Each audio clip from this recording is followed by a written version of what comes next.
Hey everybody, it's your friend Adam. So I didn't realize, like I started up a live stream and then my phone died. So uh, I got a message on Twitter saying that there was the live stream still up. So I figured I would start it. Why not? I printed out some notes.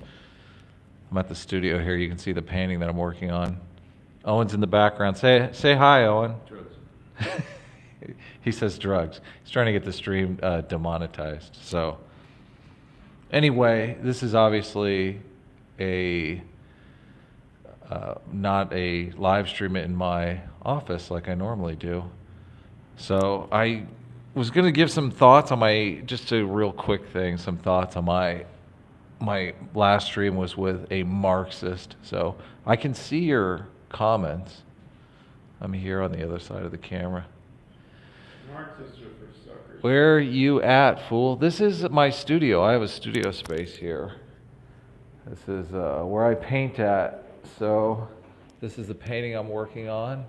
This is what I was working on right here. It's a nice chickadee chick with a three-dimensional etch-a-sketch that she's painting. Here's the story of my life, mostly. On my knees, please don't break up with me. No, I'm just joking. So you haven't watched my Marxist debate yet? Yeah, it was kind of a mess, and that's why I printed out some, well, I didn't print out, I wrote out some notes. Here's one that I'm working on. This is actually the thing for it, but yes, here's our studio space. We throw parties here and stuff. I wonder if I can flip this around. I guess not everyone knows because like I've streamed here on my personal channel. That's Owen over there. He doesn't want to be on camera, but anyway, so yeah, Star Wars is dead. I haven't seen it yet, but so at the studio doing some painting. I was just going to do a quick live stream. I'm going to try to keep it under 10 minutes here. Hopefully you guys can hear me okay. I noticed that lately Marxists are trying extra hard to seem reasonable. Well, I mean, I went into that debate. My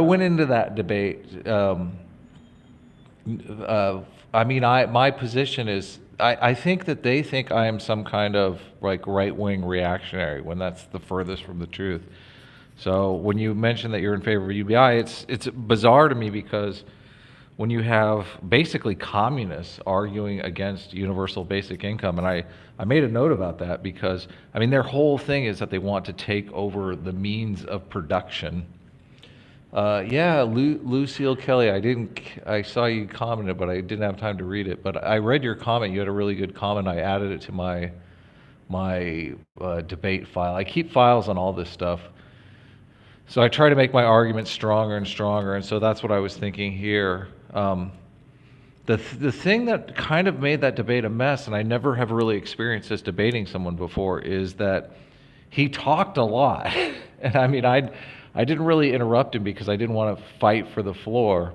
And sometimes I feel like when people talk, just let them talk and see what kind of nonsense you get out of them. And then you try to find contradictions in their argument. But he never really made an argument, and that was the problem. I kept listening for, okay, what is the argument here? What argument is he making? But he's just kind of rambling. So it was kind of a combination of the Gish Gallop, but nothing that you could really grab onto. So we talked a little bit about UBI, and their whole argument is that they want to seize the means of production. They want to form these worker co-ops. And I keep thinking, isn't it a best case scenario if you're just getting money from the business and you're not actually working there at all, like you have nothing to do with the business, which is basically the idea behind UBI. Now, I think UBI may cause inflation, and that's the argument against against it. And I'd like to know more. I think I'm going to start watching some videos on UBI. I'm going to dig into it more. I might do some EFAP style videos, just watching UBI videos by myself and commenting on them. Yeah, hidden inflation. I mean, I worry about inflation, but I think about something like prohibition, where they made alcohol illegal, and then that caused all of these unforeseen problems. And then those, obviously they had to make alcohol legal again because to deal with the unforeseen problems that came up. I feel like there's so many, Jordan Peterson will talk about multivariate analysis. There's so many variables in the economy that it's not, you can't really know what's going to happen until you really unleash that, until you try it. So, but it fascinates me that these socialists, these communists are against UBI, like they'd rather. Socialist is not the same as a communist. Yeah. So what's the difference there, Owen? Owen says socialists and communists are not the same thing. I know the difference. What are you saying the difference is? Communism is a stateless society. Socialism is a society that has a state, but basically a classless society. Yes. Socialism is a classless society. One socialist country that's not classless. Yeah, that's the argument. That's the argument against socialism. Owen is an artist as well. Here's some of Owen's work. This is Owen's stuff. If you were in San Francisco in the 90s, you probably saw a lot of his stuff because he's really big in SF. He's a rampant communist socialist.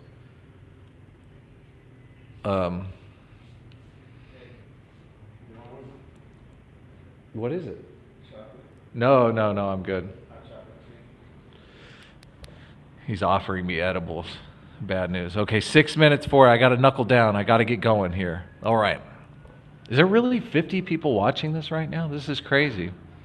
So anyway, I guess because I'm on my Think Club channel, debates need refs and shut off mics and call out rambling people. Yeah.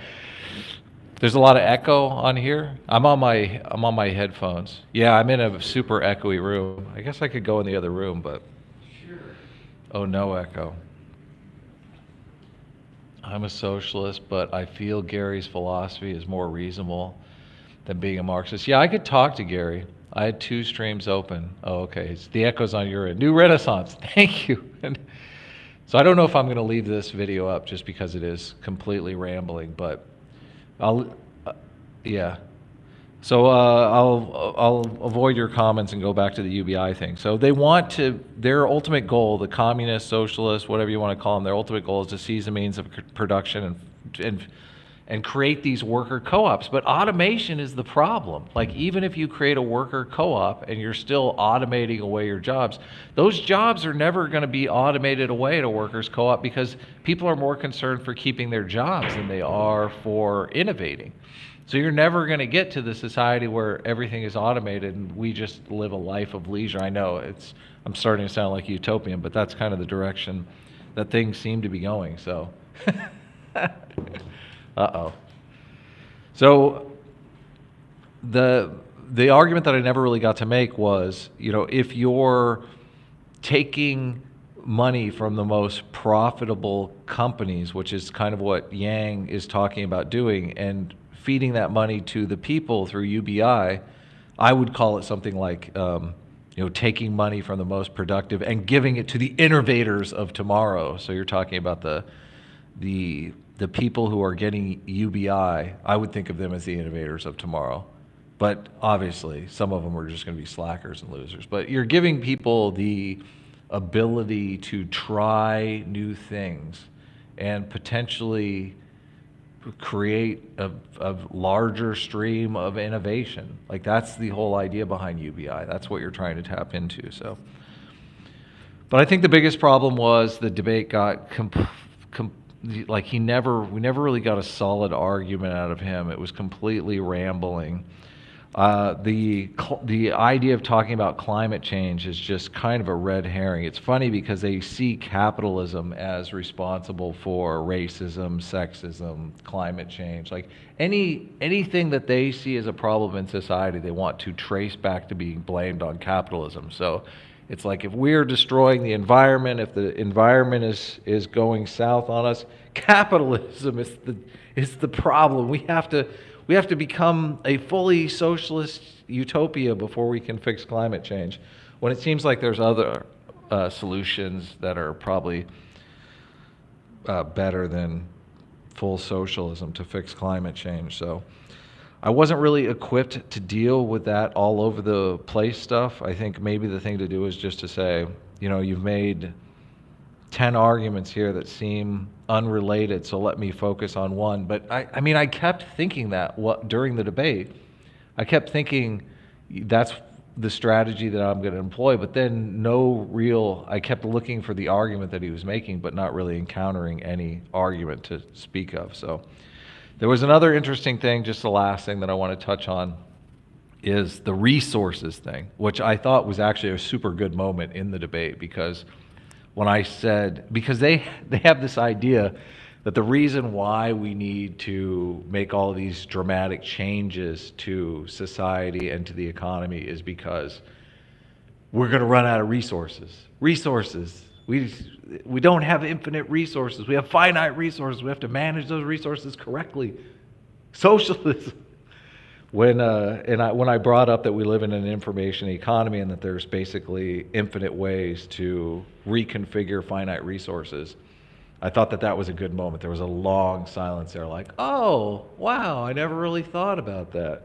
So, and I get people online all the time, the communist, socialist crowd basically saying, they really want to stick it to you with that finite resources thing. And it's like, yeah, of course, we do have finite resources, but if knowledge is infinite and we get our economy worked out where everybody's basic needs are met, then everybody basically starts seeking knowledge, looking for knowledge. And that knowledge, that insatiable appetite we have for knowledge and discovery and creation, making new things, will never run out. It won't.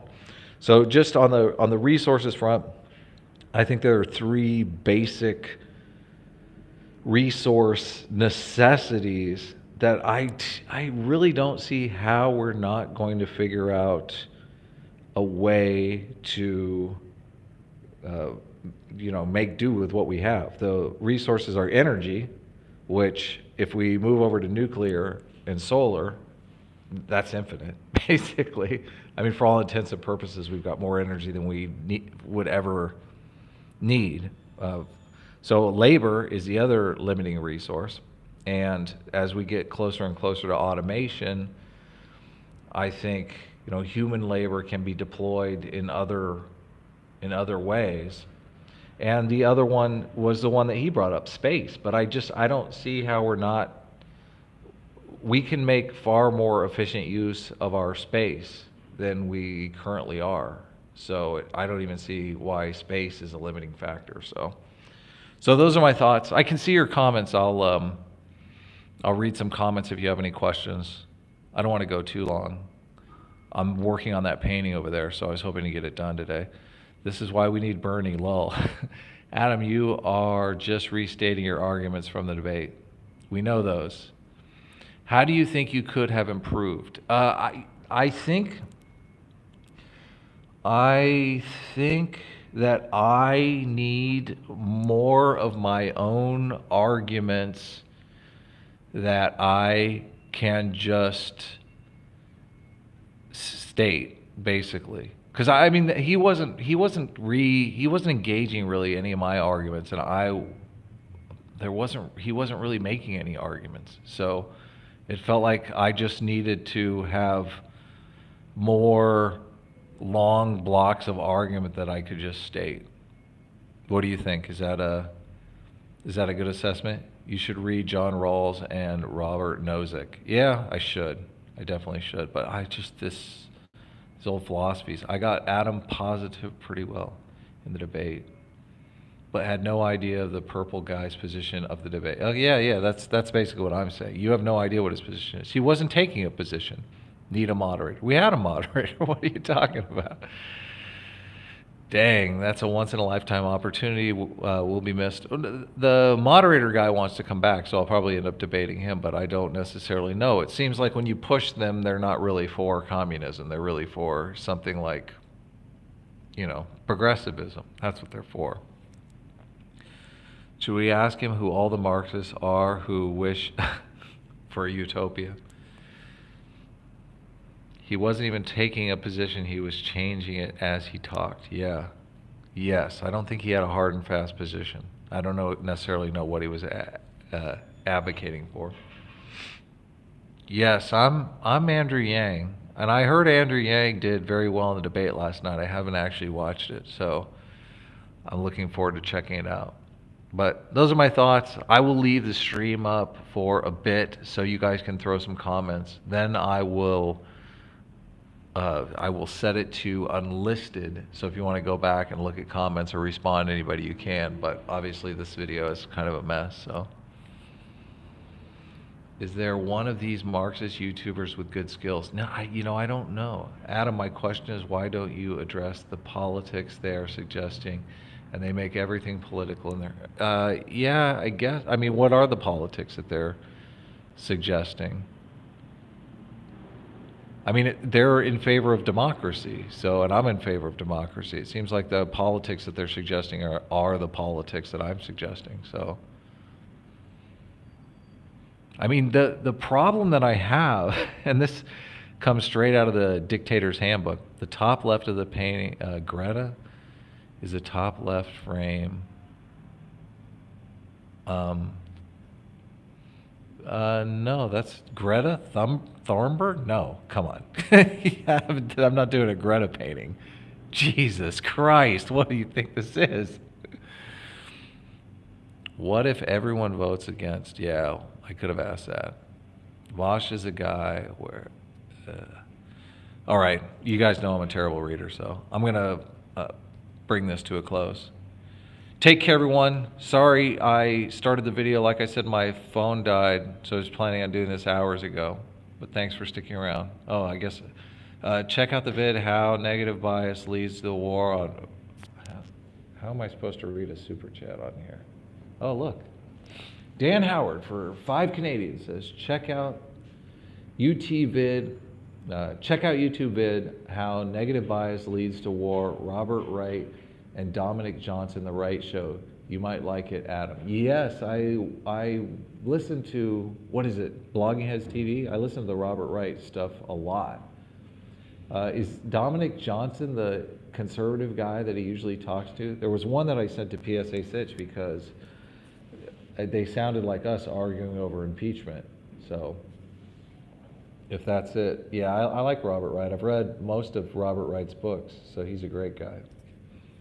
All right, people are dropping out and I keep saying I'm gonna go. So this time it's for real. I don't wanna hit the 20-minute mark. So take care, everyone. Thanks for your super chats. And I will see you in the next video.